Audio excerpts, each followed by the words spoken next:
هادي له وأشهد أن لا إله إلا الله وحده لا شريك له وأشهد أن محمدًا عبده ورسوله. اللهم صل على محمد وعلى آل محمد كما صليت على إبراهيم وعلى آل إبراهيم إنك حميد مجيد. اللهم بارك على محمد وعلى آل محمد كما باركت على إبراهيم وعلى آل إبراهيم إنك حميد مجيد. يا أيها الذين آمنوا اتقوا الله حق تقاته ولا تموتن إلا وأنتم مسلمون. يا أيها الناس اتقوا ربكم الذي خلقكم من نفس واحدة وخلق منها زوجها وبث منهما رجالا كثيرا ونساء واتقوا الله الذي تساءلون به والأرحام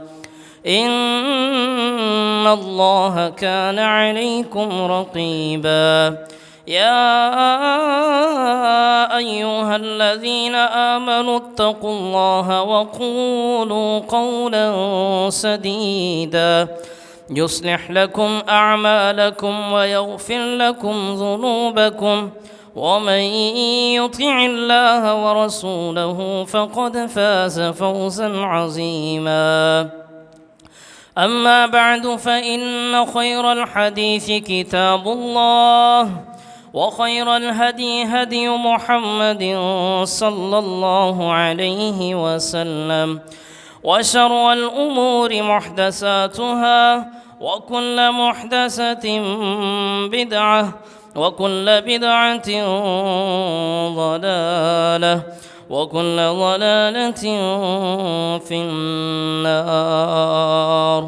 قال الله سبحانه وتعالى في الكلام المجيد والفرقان الحميد: أعوذ بالله من الشيطان الرجيم.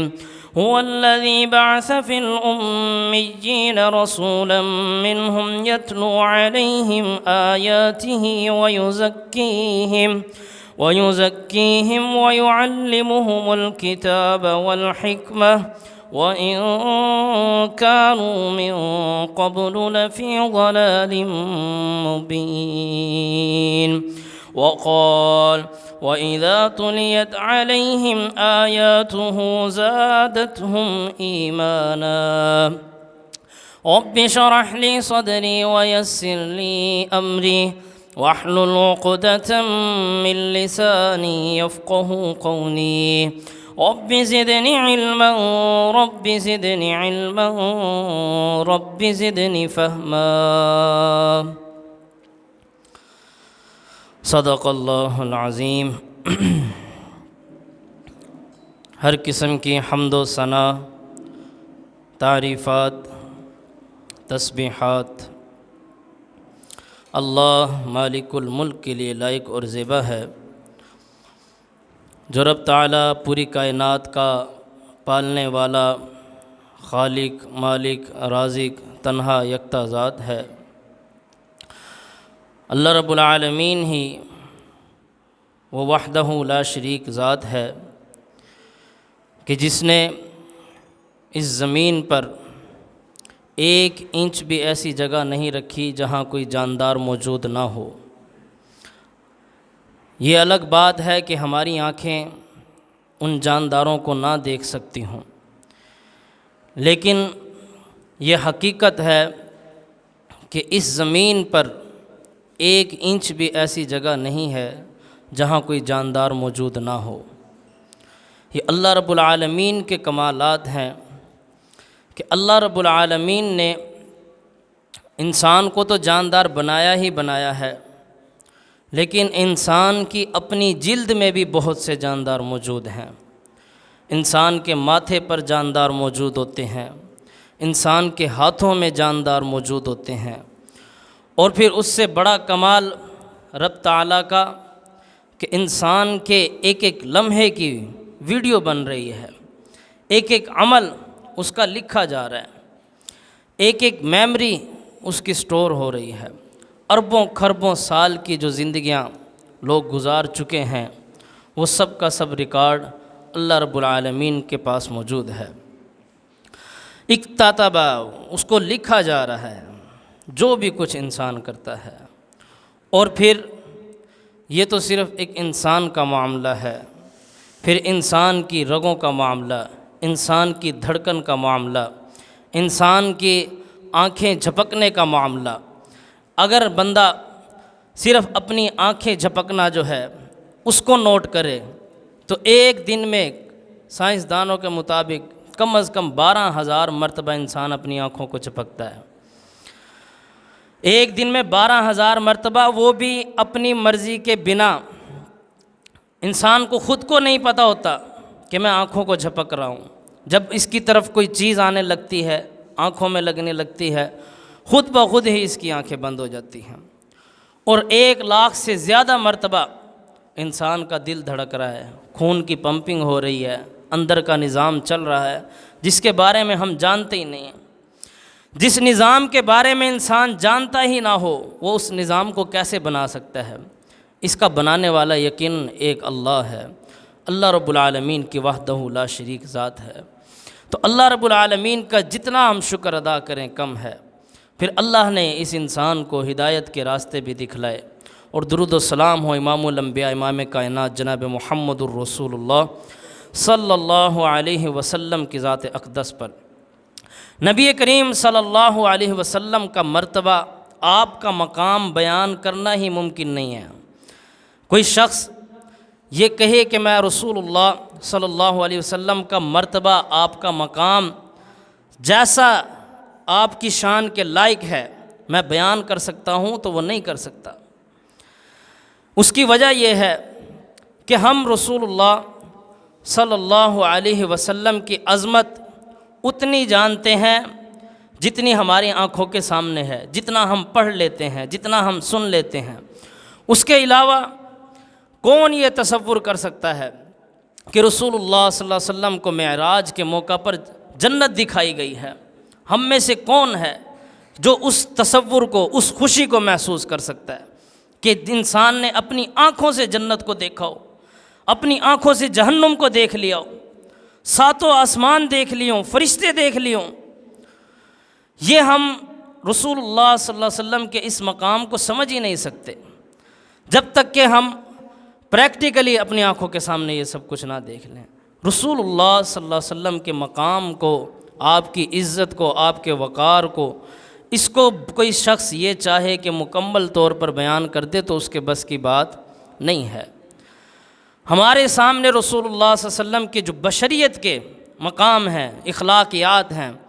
آپ کی جو قربانیاں ہیں بشریت کے لحاظ سے، کہ رسول اللہ صلی اللہ علیہ وسلم نے بیٹا بن کر کیا کردار ادا کیا،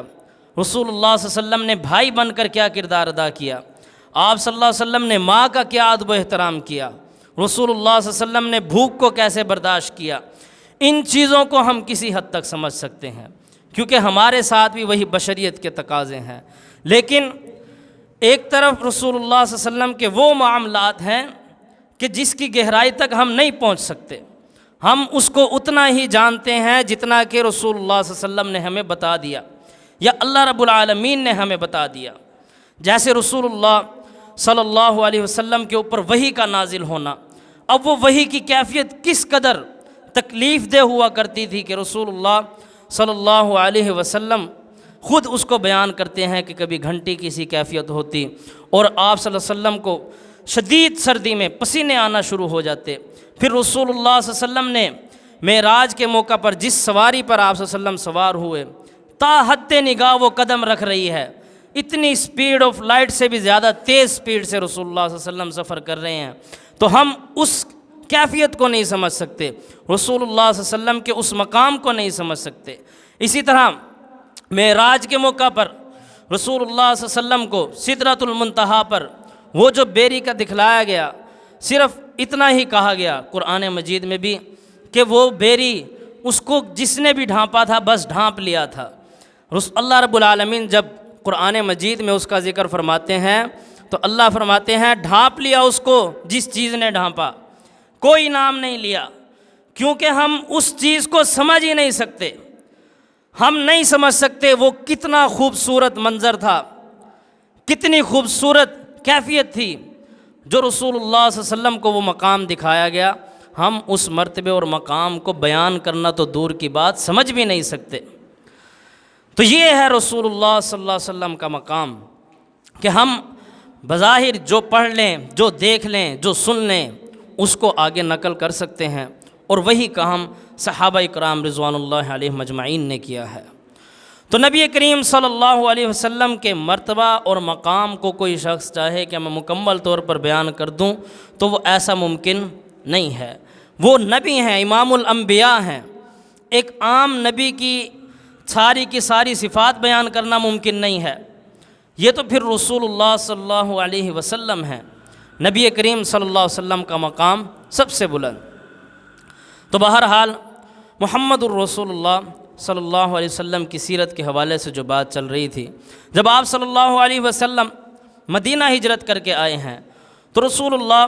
صلی اللہ علیہ وسلم نے وہاں آنے کے بعد ابو ایوب انصاری رضی اللہ عنہ کے گھر میں قیام کیا، وہاں رہے، مسجد نبوی کو تعمیر فرمایا، اور پھر وہ مسجد نبوی وہ وہیں سے رسول اللہ صلی اللہ علیہ وسلم صحابہ اکرام رضوان اللہ علیہم اجمعین کی چھوٹی چھوٹی سی جماعتیں ان کو روانہ کیا جاتا، جنگ کے لیے بھی روانہ کیا جاتا، دوسرے کاموں کے لیے بھی روانہ کیا جاتا، اور پھر وہ مسلمان، وہ صحابہ جو ہجرت کر کے آئے تھے اور ان کو کوئی گھر بھی نہیں مل سکا، کوئی مال بھی نہیں مل سکا، انصار صحابہ کی طرف سے کوئی رہنے کی جگہ بھی نہیں مل سکی،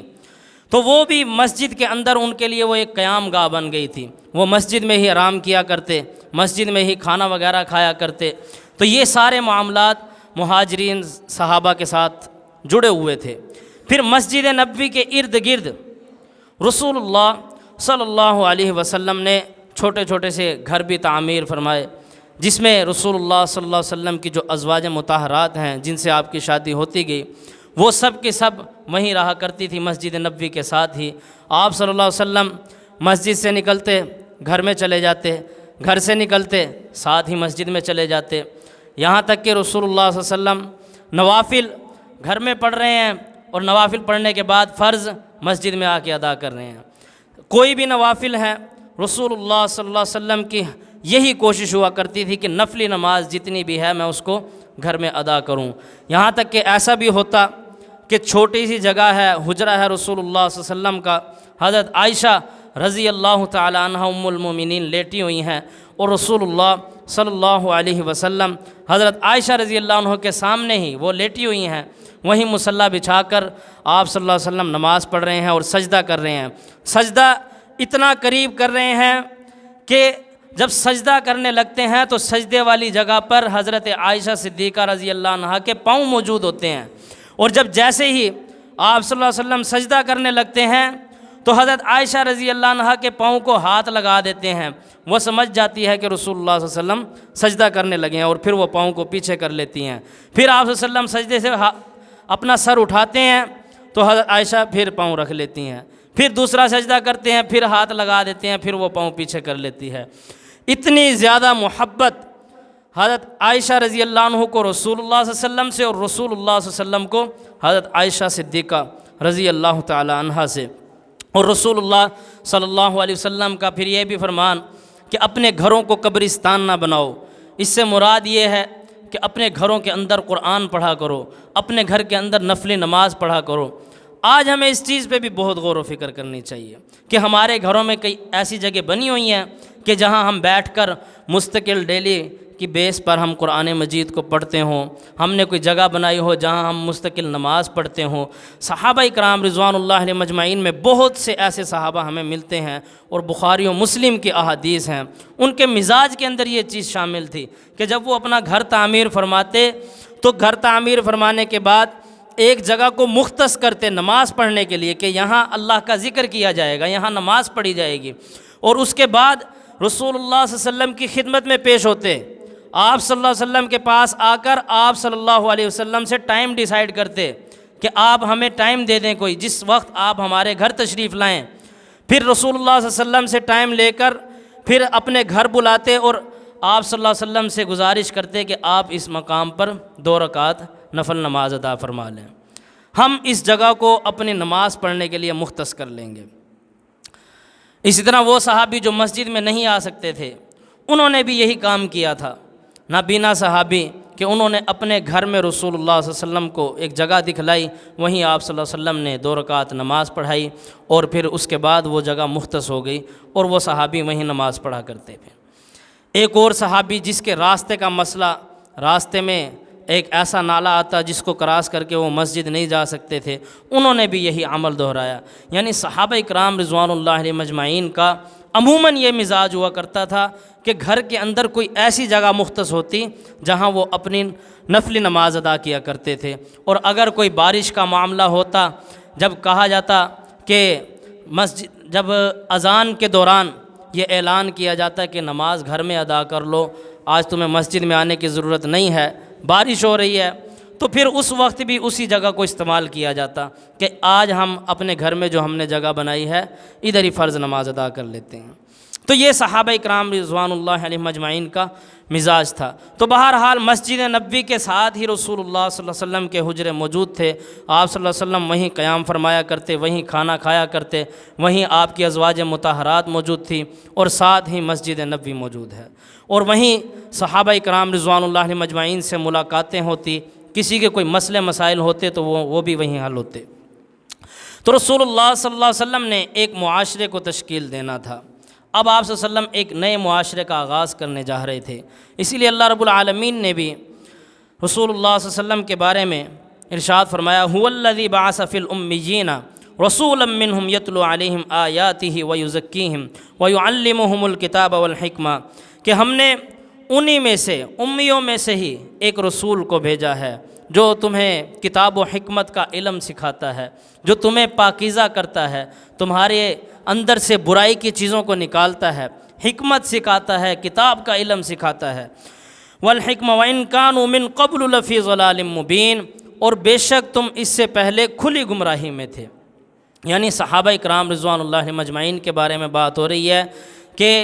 تمہیں یہ رسول بہت سے علم سکھاتا ہے، حکمت سکھاتا ہے، پاکیزہ کرتا ہے، اللہ کے جو قرآن نازل ہوتا ہے ان آیات کو پڑھ کے سناتا ہے۔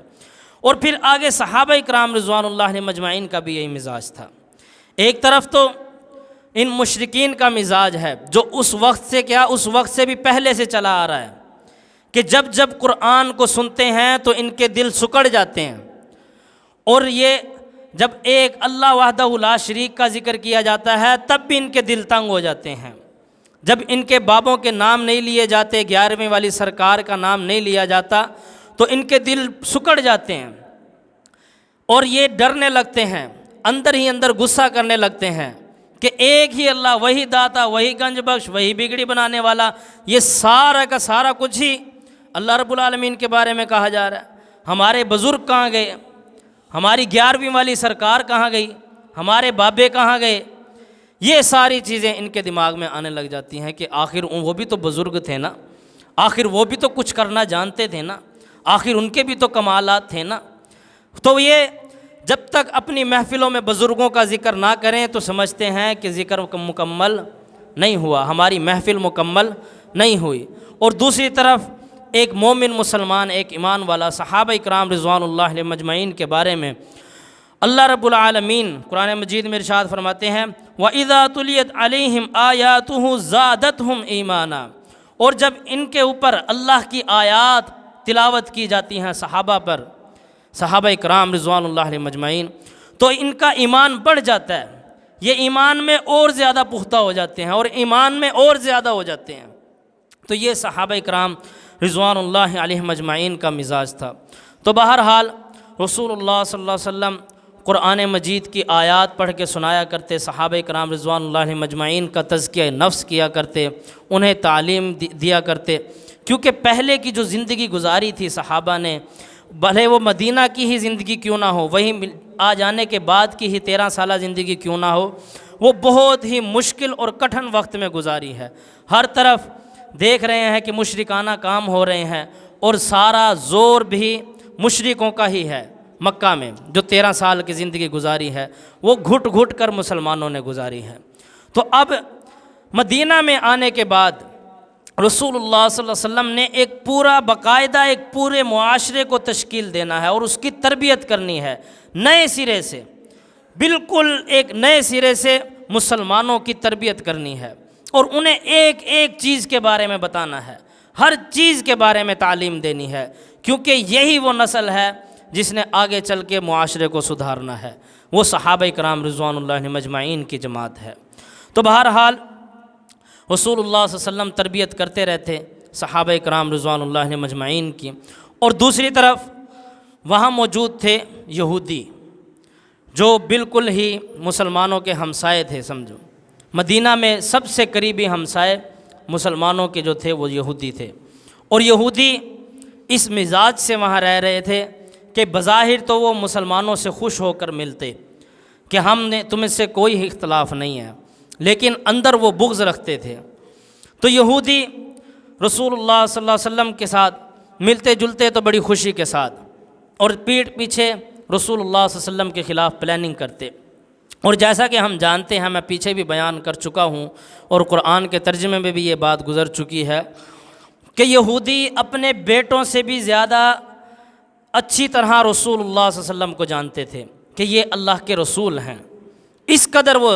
جانتے تھے کہ یہ واقعتاً رسول اللہ صلی اللہ علیہ وسلم ہیں، لیکن اس کے باوجود رسول اللہ صلی اللہ علیہ وسلم پہ ایمان نہیں لاتے تھے، اچھی طرح جاننے کے باوجود، اور اس کی صرف ایک وجہ تھی ایمان نہ لانے کی، اور وہ وجہ یہ تھی کہ وہ یہ کہتے تھے کہ یہ ہماری نسل میں آنے چاہیے تھے، محمد الرسول اللہ صلی اللہ علیہ وسلم، یہ ہماری نسل میں سے کیوں نہیں ہیں، عربوں میں کہاں سے آ گئے رسول اللہ صلی اللہ علیہ وسلم۔ وگرنہ دوسری طرف جہاں تک ان کی کتابوں میں نشانیاں لکھی ہوئی تھی، ان کی کتابوں میں نام لکھا ہوا تھا، ان کی کتابوں میں جو رسول اللہ صلی اللہ علیہ وسلم کے بارے میں باتیں تھیں وہ سب کی سب سچ تھی، بس انہیں سب سے بڑا اختلاف یہی تھا کہ انہوں نے رسول اللہ صلی اللہ علیہ وسلم نے ہماری نسل میں آنا تھا، کیونکہ ہمارے جو اوپر سارے دادا پردادا ہیں، یعنی عیسیٰ علیہ السلام، موسیٰ علیہ السلام اور اوپر تک ہم جو یہودی نسل ہیں، باقی سارے انبیاء تو ہماری نسل میں موجود ہیں، تو رسول اللہ صلی اللہ علیہ وسلم حضرت اسماعیل علیہ السلام کی نسل میں کیوں آئے ہیں؟ کیونکہ یہ یہودی ایک اسحاق علیہ السلام تھے، ایک اسماعیل علیہ السلام تھے، ابراہیم علیہ السلام کے 2 بیٹے، تو اسحاق علیہ السلام کی لڑی میں تو بہت انبیاء آئے ہیں، اور اسی لڑی میں موسیٰ علیہ السلام بھی آئے ہیں، عیسیٰ علیہ السلام بھی آئے ہیں، اور دیگر انبیاء بہت سے، یعقوب علیہ السلام، یوسف علیہ السلام، یہ سب کے سب، اور اسی لڑی میں انبیاء آتے رہے۔ اب انہیں انتظار تھا کہ جو آخری نبی آئیں گے وہ بھی ہمارے ساتھ مل کر ان عربوں کے ساتھ جنگ کریں گے، یہودیوں کو یہ انتظار تھا کہ جو نبی آنے والے ہیں وہ بھی اسی لڑی میں آئیں گے اور ہمارے ساتھ مل کر کھڑے ہوں گے، اور پھر ہم ان عربوں کو مزہ چکھائیں گے، ہم ان سے چن چن کر بدلے لیں گے۔ لیکن ہوا کیا کہ جس لڑی میں حضرت اسماعیل علیہ السلام کی لڑی میں، جس لڑی میں کوئی نبی نہیں آ رہے تھے، اللہ رب العالمین نے اس لڑی میں محمد الرسول اللہ صلی اللہ علیہ وسلم کو مبعوث فرمایا۔ تو اب یہ اچھی طرح جانتے تھے کہ یہ رسول اللہ صلی اللہ علیہ وسلم ہیں، ہم اپنے بیٹوں سے بھی زیادہ اپنے بیٹے کے پہچاننے میں شاید غلطی کر جائیں کہ یہ میرا بیٹا ہے یا نہیں ہے، لیکن رسول اللہ صلی اللہ علیہ وسلم کے پہچاننے میں ان کو کوئی بھی دقت نہیں تھی، اچھی طرح سے جانتے تھے کہ یہ اللہ کے رسول ہیں صلی اللہ علیہ وسلم، لیکن اختلاف وہی کہ ہماری نسل میں کیوں نہیں۔ تو بہرحال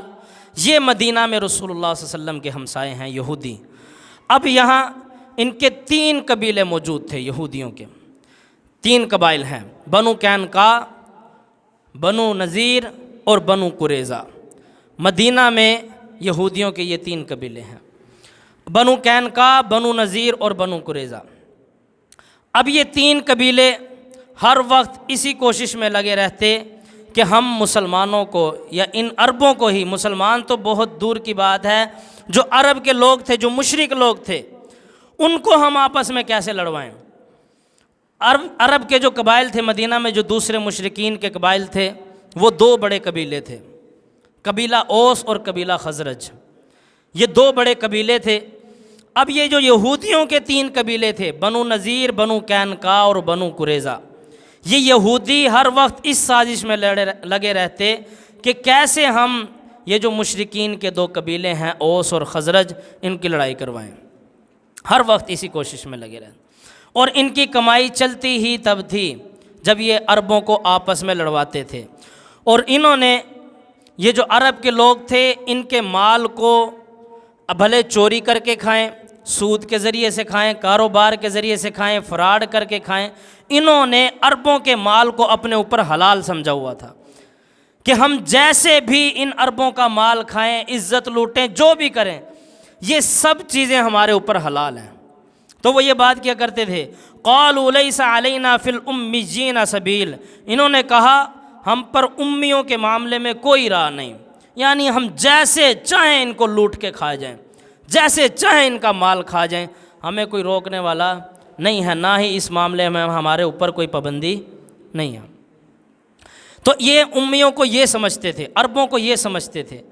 یہ بھی ان کو تکلیف تھی کہ عربوں میں، ان امیوں میں، یہ تو ان پڑھ جاہل لوگ تھے عرب کے لوگ، ان میں محمد الرسول اللہ صلی اللہ علیہ وسلم کیسے آ گئے؟ اور رسول اللہ صلی اللہ علیہ وسلم کے مبعوث ہونے سے پہلے یہ بات کیا کرتے تھے یہودی، تانا دیتے ہوئے عربوں کو کہ ہم میں ایک رسول آنے والے ہیں، وہ پھر ہمارے ساتھ کھڑے ہوں گے، ہم ان کے ساتھ مل کر تم سے جنگ کریں گے اور تمہیں ہرائیں گے اور ماریں گے۔ عربوں کو یہ بات کیا کرتے تھے کہ ہمیں اس نبی کا انتظار ہے، لیکن جب وہ نبی آئے تو وہ عربوں میں محمد الرسول اللہ صلی اللہ علیہ وسلم، حضرت اسماعیل علیہ السلام کی اولاد۔ اب جب جو عرب ایمان لائے ہیں، جو مدینہ کے کچھ لوگ، شروع میں 6 بندے ایمان لائے تھے رسول اللہ صلی اللہ علیہ وسلم پر، وہ اسی بات کی بنا پر ایمان لائے تھے۔ جب وہ رسول اللہ صلی اللہ علیہ وسلم سے مکہ میں ملے تھے، پہلے 6 بندے مدینہ کے، انہوں نے دل میں اور آپس میں میٹنگ ہی یہی کی تھی، بات ہی یہی کی تھی کہ یہ تو وہی نبی لگتے ہیں ہمیں جن کے بارے میں یہودی ہمیں بتایا کرتے تھے، اور یہودی کہا کرتے تھے کہ ہمارے اندر ایک رسول آنے والے ہیں، یہ تو ہمیں وہی رسول لگتے ہیں صلی اللہ علیہ وسلم۔ تو لہٰذا اس سے پہلے یہودی ان پر ایمان لائیں،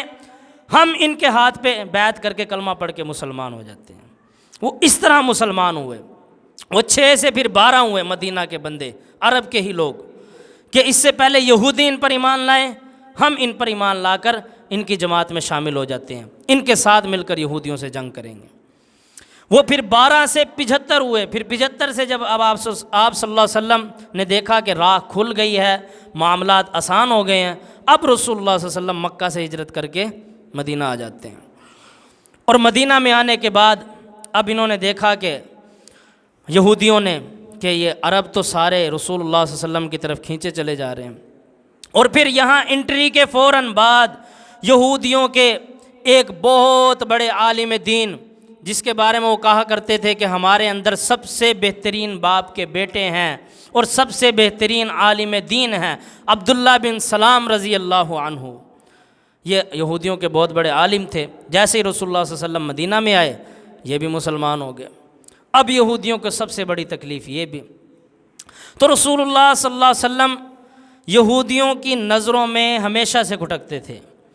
یہودی ہمیشہ مسلمانوں کے دشمن رہے ہیں پہلے ہی دن سے۔ تو یہ آپس میں لڑائیاں کرواتے، عربوں کے مال کو اپنے اوپر حلال سمجھتے، اور کوئی روک تھام ان کے لیے نہیں تھی کسی بھی طرح سے۔ ان کے جتنے بھی معاملات تھے، ان سب معاملات میں یہ یہی سمجھتے تھے کہ عربوں کا مال، عربوں کی دولت، عربوں کی عزت، عربوں کی کمائی، عربوں کا گھر، جو مرضی ہم اکھاڑ پھینک دیں، ضبط کر لیں، ہمارے اوپر کوئی پابندی نہیں ہے، کوئی گناہ نہیں ہے۔ تو بہرحال یہ یہودیوں کا حال تھا۔ تو پھر اس کے بعد صحابہ کرام رضوان اللہ علیہ مجمعین کی جماعت دوسری جماعت ہے مدینہ میں۔ اب یہ وہ صحابہ ہیں کہ جو مکہ سے ہجرت کر کے مدینہ آئے ہیں، 13 سال مکہ میں جو انہوں نے مظلومیت برداشت کی ہے، ظلم برداشت کیا ہے۔ اب مکہ سے جب یہ آ چکے ہیں، اس کیفیت کو بھی سمجھ لیں کہ اب پیچھے مکہ کا کیا حال ہے جب یہ صحابہ کرام رضوان اللہ علیہ مجمعین مکہ سے ہجرت کر کے مدینہ آ چکے ہیں۔ اب یہ جو مہاجر صحابہ تھے جو مدینہ میں آ چکے ہیں اپنے گھروں کو چھوڑ کر، اب بہت سے ایسے صحابہ تھے جن کے اہل و عیال گھر والے مکہ ہی میں موجود تھے، اور ان کے گھر تو ظاہر سی بات ہے مکہ میں موجود تھے ہی، اور پھر اس کے بعد ان کے کئی صحابہ کرام رضوان اللہ علیہ مجمعین ایسے ہیں جن کا مال و دولت بھی مکہ ہی میں موجود تھا۔ اب جب یہ وہاں سے ہجرت کر کے آ گئے تو جو مشرکین سردار تھے، مکہ والے تھے، انہوں نے ان مہاجرین صحابہ کے گھروں کو اپنے قبضے میں لے لیا، ان کے گھروں میں توڑ پھوڑ بھی کی،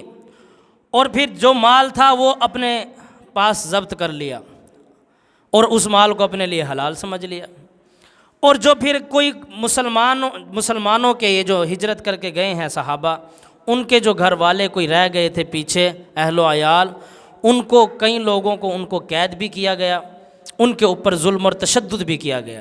یہ معاملہ پیچھے مکہ میں چل رہا تھا۔ اب سب سے بڑا غصہ اور سب سے بڑے یہودیوں کے بعد جو دشمن تھے مسلمانوں کے، وہ یہ دوسرے نمبر پر مشرکین مکہ تھے، قریش کے لوگ۔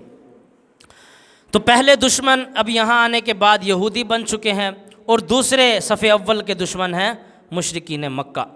تو اس بات کو واضح طور پر سمجھ لیں کہ اس وقت جب رسول اللہ صلی اللہ علیہ وسلم مدینہ میں موجود ہیں تو آپ صلی اللہ علیہ وسلم کے یہ دو دشمن موجود ہیں جو آپ کو ختم کرنا چاہتے ہیں۔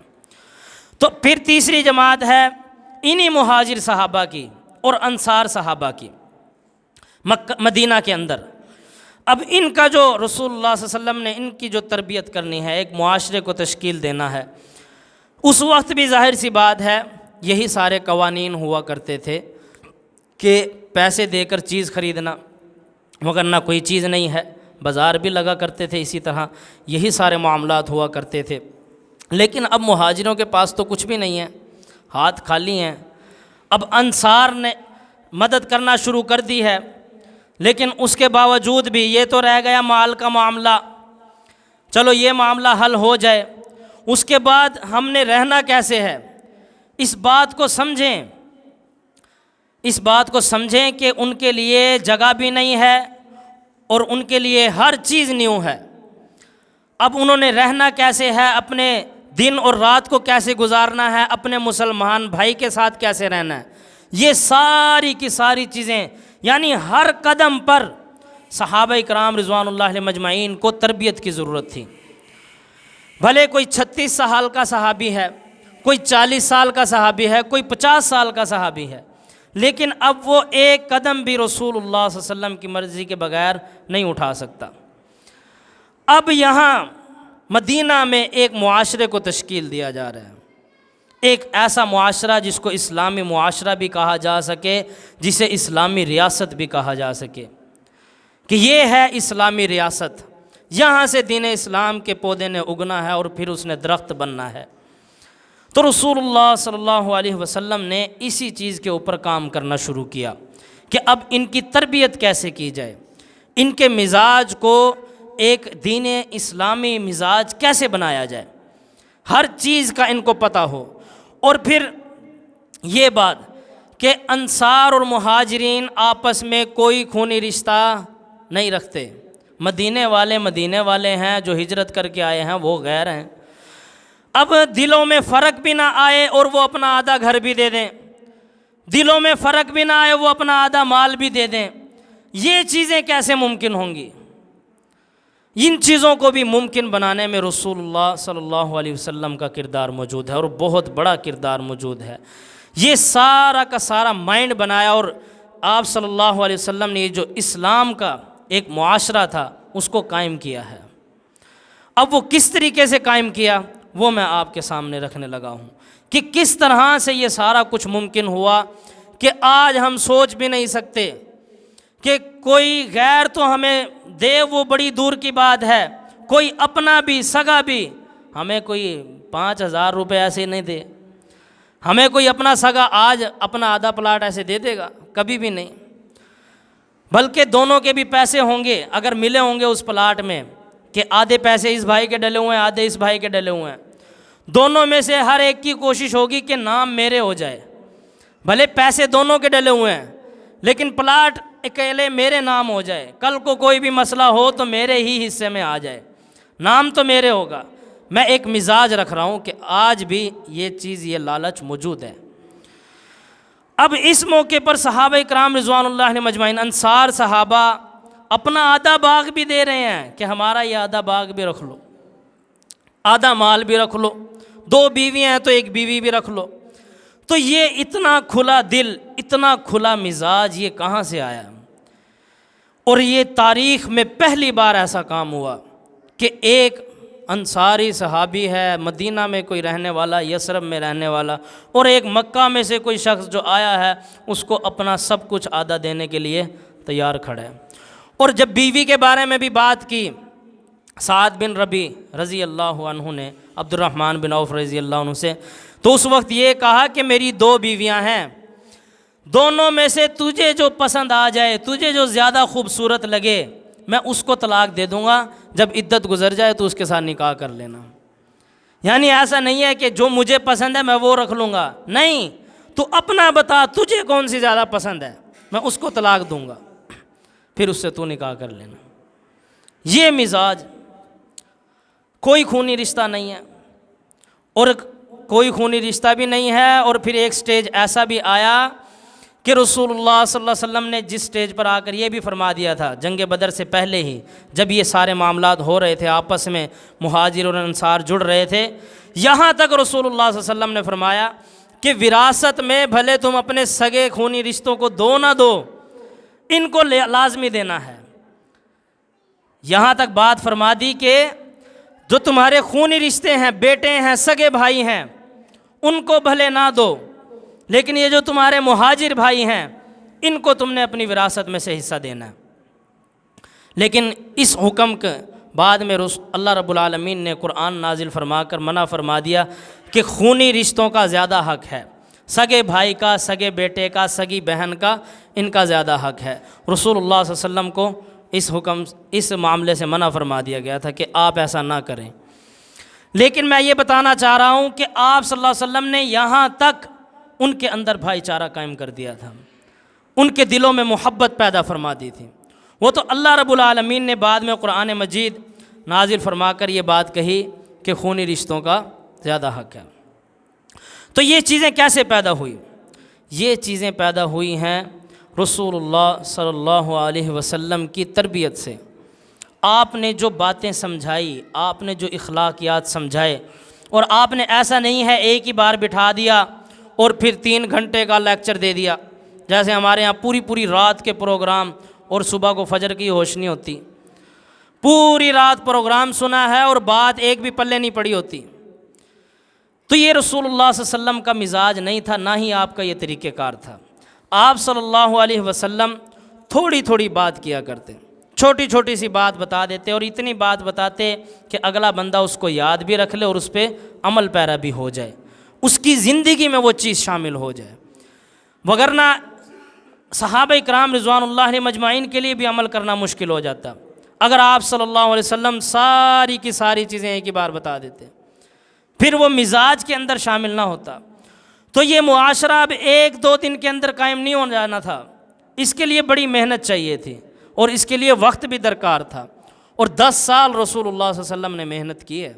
تب جا کے یہ معاشرہ تشکیل پایا ہے، تب جا کے یہ مدینہ کی ریاست جس کو اسلامی شرعی ریاست کا نام ملا ہے، جو ایک ننھی سی ریاست تھی، چھوٹی سی، اور اس کے بعد پورے کے پورے عرب سے باہر جو ممالک تھے ان کے اندر بھی پھیل گئی، رومن اور پرشین امپائر جیسی، ان کو بھی مسلمانوں نے شکست دی ہے، اور پھر یہ آگے بڑھتی چلی گئی۔ عمر بن خطاب رضی اللہ عنہ کے دور میں 22 لاکھ مربع میل تک پہنچ گئے۔ تو اس کے پیچھے تربیت تھی، وقت لگا ہوا تھا، ٹائم لگا ہوا تھا رسول اللہ صلی اللہ علیہ وسلم کا۔ تو آپ صلی اللہ علیہ وسلم نے کیسے یہ چیز پیدا کی؟ چھوٹے سے حکموں سے، اور وہ حکم اور وہ تربیت ہمارے لیے بھی آج اتنی ہی امپورٹنٹ ہے اور اہم ہے۔ اگر ہم اپنے معاشرے کو بہتر کرنا چاہتے ہیں، اگر ہم اپنے اندر واقعی بدلاؤ چاہتے ہیں۔ تو رسول اللہ صلی اللہ علیہ وسلم نے، ایک صحابی نے آپ صلی اللہ علیہ وسلم سے سوال کیا، اے اللہ کے رسول صلی اللہ علیہ وسلم، کون سا اسلام بہتر ہے؟ سوال کیا ہے کہ کون سا اسلام بہتر ہے؟ لیکن اب آپ صلی اللہ علیہ وسلم وقت کے مزاج کو، وقت کی نزاکت کو دیکھتے ہوئے آپ صلی اللہ علیہ وسلم کسی کو بھی جواب دیا کرتے تھے۔ اب مدینہ